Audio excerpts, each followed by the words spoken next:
Hello friends, welcome back to our channel Manan cookings. और आज की रेसिपी के लिए हमने लिया है यहाँ पर 2 कटोरी के करीब गेहूं का आटा। और गेहूं के आटा लेने के बाद हमने लिया है 1 कटोरी के लगभग सूजी। ये सूजी आम सूजी है, कोई बहुत ज़्यादा मोटी या बारीक सूजी लेने की आपको आवश्यकता नहीं। जैसी भी सूजी हो बस उसे ले लीजिए। और अच्छे से मिलाने के बाद यहाँ पर मैंने 4 बड़े चम्मच के करीब घी को मेल्ट कर लिया है और इससे हम इसका मोयन कर देंगे। और देखिए, जब हम बाइंड करते हैं ना तो इस तरह से बाइंड होना चाहिए। तो इतना आपको घी डालना है। और फिर उसके बाद मैंने 1 गिलास गुनगुना पानी लिया है, आप गुनगुना पानी लीजिएगा। और बस रफली मैंने इसका जो डो बना के रख लिया है। अब 1 घंटे के लिए मैं इसको ढक कर रख दूँगी ताकि ये बहुत अच्छे से सेट हो जाए हमारा आटा। और इसे सख्त गूंदना था। और इसके अलावा मैंने दूसरी तरफ 1 चम्मच घी लिया है। और जितने भी आपके पास ड्राई फ्रूट्स अवेलेबल हों, कोई ज़रूरी नहीं है कि आपको यही सब लेने हैं। तो मैंने यहाँ पर बादाम और काजू को काट लिया था थोड़ा सा बारीक, और उसके बाद मैं इसे थोड़ा सा भून लूँगी। देखिए, अब इसे हम निकाल लेते हैं। और यहाँ पर मैंने एक नारियल लिया है खोपा, उसे कद्दूकस कर लिया था बिना घी डाले। इसे भी हम सौटे कर लेंगे।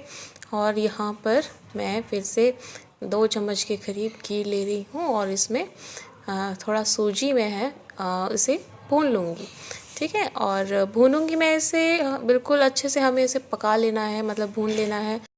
कच्चा बिल्कुल भी नहीं रहना चाहिए। आप देख सकते हैं कि यहाँ पे इसका जो कलर है वो बिल्कुल ब्राउन हो चुका है, ये अच्छे से पक चुका है। तो इसे मैं एक प्लेट में निकाल कर अलग कर लूँगी।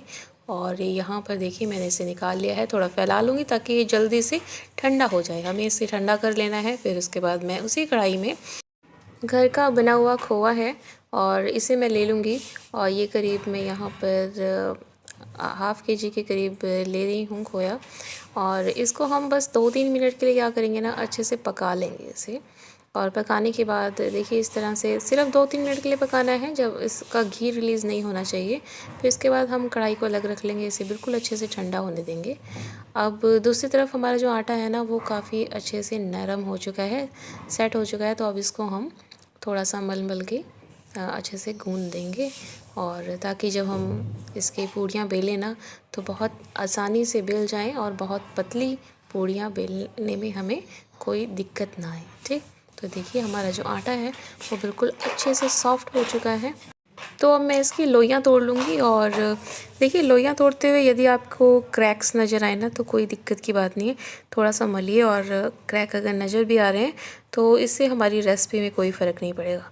तो अब निश्चिंत होकर आप इस तरह से जो है थोड़ा सा मल लीजिए और बस लोई बना लीजिए। बहुत ज़्यादा आपको मेहनत करने की ज़रूरत नहीं है। ठीक, तो यहाँ पर देखिए, मैंने घी ले रखा है तो इसको थोड़ा सा मैं डिप कर लूँगी। और इस तरह से क्या होता है ना कि हमारा जो रोटी है ना वो बिल्कुल भी चिपकती नहीं। तो बिल्कुल आपको पतला पतला इसको बेल कर तैयार करना है। जितना पतला आपसे बेला जाए ना उतना पतला आपको बेल कर तैयार करना है। तो यहाँ पर देखिए, मैंने बिल्कुल पतली रोटी बनाकर तैयार कर ली है। और एक कटोरी की सहायता से हम क्या करेंगे, इसे राउंड शेप में कट कर लेंगे। ठीक, तो आप इस तरह से कीजिएगा। और दूसरी तरफ जो हमारा ये खोया है ना, ये बिल्कुल ठंडा हो चुका है। तो अब मैं क्या करूँगी, इसमें जो सूजी हमने भून कर रखी थी उसे मिला दूँगी। और फिर अच्छे से अब मैं इसमें क्या करूँगी ना कि मीठे के लिए देसी खांड डाल रही हूँ। आप चाहें तो इसमें पिसी हुई चीनी भी डाल सकते हैं। पर देखिए, यहाँ पर मैंने जो देसी खांड था और सूजी थी बिल्कुल अच्छे से मिला लिया खोए में। और जो सारे ड्राई फ्रूट्स हमने रोस्ट करके रखे हुए थे, किशमिश को हमने रोस्ट नहीं किया था, ये सब हम डाल देंगे और इसे भी अच्छे से मिला देंगे। और इसके बाद यहाँ पर मैंने 6 से 7 जो हरी इलायची होती है उसे कूट लिया था मोटा मोटा ही दरदरा, और इसको भी हम अच्छे से मिला देंगे। तो यहाँ पर हमारी स्टफ़िंग तैयार हो गई है। और हमारी जो स्टफ़िंग है ना, बहुत ज़्यादा जो है भुरभुरी नहीं है, थोड़ी गीली सी स्टफ़िंग है।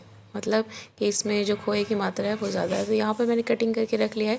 तो सबसे पहले मैं गुजिया बनाना सिखाऊंगी बिना मोल्ड के, क्योंकि ज़रूरी नहीं है कि सबके पास मोल्ड हो। तो इस तरह से आपने जो अपनी स्टफ़िंग है ना उसको रख लेना है रोटी के ऊपर। और फिर इसे मोड़ते हुए अच्छे से जो है प्रेस कर लेना है इसके साइड को अच्छे से प्रेस कर लीजिएगा। और जो एक्स्ट्रा पार्ट है ना उसे निकाल लीजिएगा।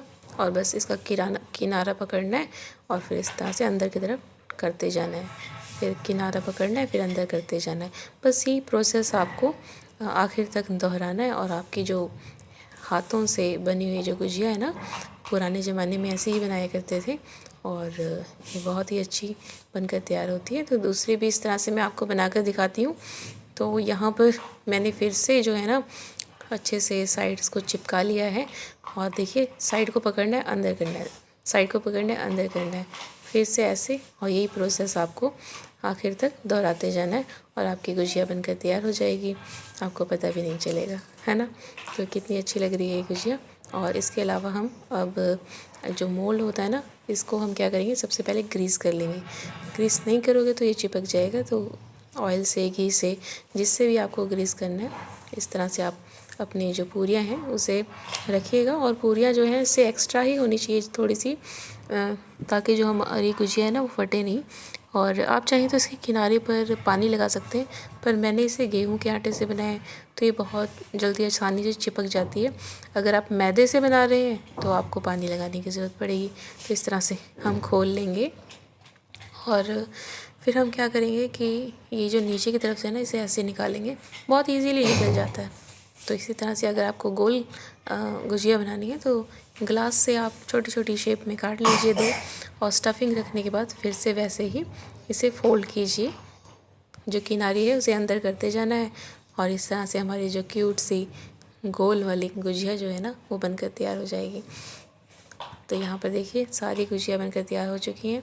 तो मैं दूसरी तरफ कढ़ाई में देसी घी ले रही हूँ और मैंने यहाँ पर देसी घी लिया है, आप इसकी जगह रिफ़ाइन ऑयल ले सकते हैं या फिर मूंगफली का तेल या कोई भी कुकिंग ऑयल। आप बस सरसों का तेल मत लीजिएगा क्योंकि उसमें स्मेल बहुत ज़्यादा आ जाती है। तो ये देखिए मेरे बेटे ने छोटी सी गुजिया बनाई है, वो प्री नर्सरी क्लास में पढ़ता है, और मेरी बेटी ने ये देखिए गुजिया बनाई है।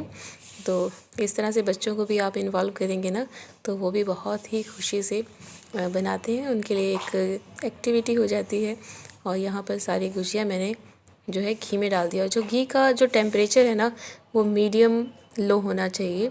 और अगर आप बहुत ज़्यादा गर्म घी में डालेंगे तो ऊपर जो है ना गुजिया के ऊपर बबल्स आ जाते हैं, तो वो अच्छा नहीं लगता। धीमी धीमी आंच पर आपको अंदर तक पकाना है। तो यदि आप तेज़ फ्लेम में पकाएंगे इसे तो क्या होगा कि ऊपर तो बिल्कुल जल जाएगा और अंदर से कच्चा रह जाएगा। तो धीमी धीमी आंच पे पकाइएगा। तो यहाँ पर हमारी गुजिया जो है बनकर तैयार हो चुकी है, अच्छे से भुन चुकी है अंदर तक। तो ये देखिए मैंने सारी गुजिया बना ली है। अगर आप मैदे की बनाते हैं तो थोड़ा सा लाइट हो जाता है कलर, पर इस तरह से आप बनाएंगे ना तो बहुत ही खस्ता भी बनकर तैयार होती है और साथ ही साथ टेस्टी भी और हेल्दी भी होती है।